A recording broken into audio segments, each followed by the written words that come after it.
Very hit and miss. The experiences of young people using the ambulance service when experiencing a mental health crisis. Trigger warning.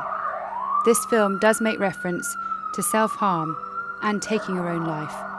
So how did this study come about?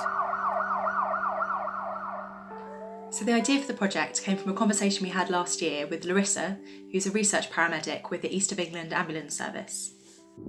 So we've previously done some research on mental health and ambulance service use. From our findings, we wanted to understand the needs of young adults in mental health crisis.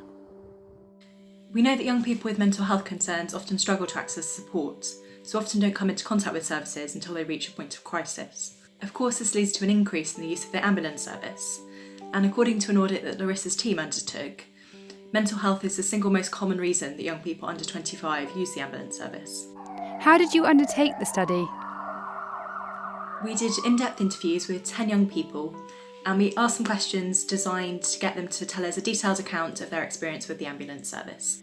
10 participants, aged 16 to 25, all had used the ambulance service in the previous 2 years. It was really important to us that the project included meaningful co-production, so we invited Sam to join the team.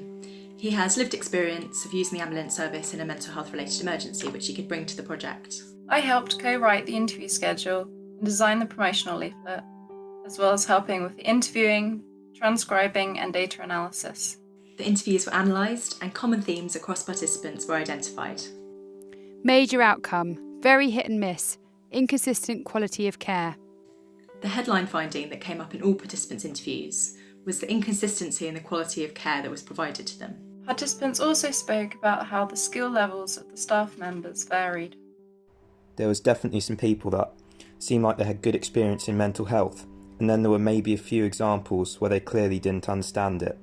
Other outcomes included Theme 1. I've had some great people. Positive qualities of ambulance clinicians. All participants commented positively on the interpersonal skills of some of the ambulance clinicians they had encountered. They described them as kind, friendly, nice, supportive and respectful. Several participants mentioned that they particularly valued when individual staff members took the extra time to speak with them and try to understand what they were experiencing. Theme 2. Maybe I wanted them to do something about it, but I wasn't really sure what. A fear of not being taken seriously or being viewed as an attention seeker contributed to some ambivalence about seeking care for some of our participants. For some, this seemed to be linked to a belief that the ambulance service is only there for physical health emergencies. I wouldn't want to call it if I hadn't hurt myself or tried to kill myself, because then I feel like an attention seeker. Theme 3. Let me control the situation. The importance of maintaining some degree of choice and control in a potentially disempowering situation came across in many of our participants' stories. Theme 4. I think training is really important.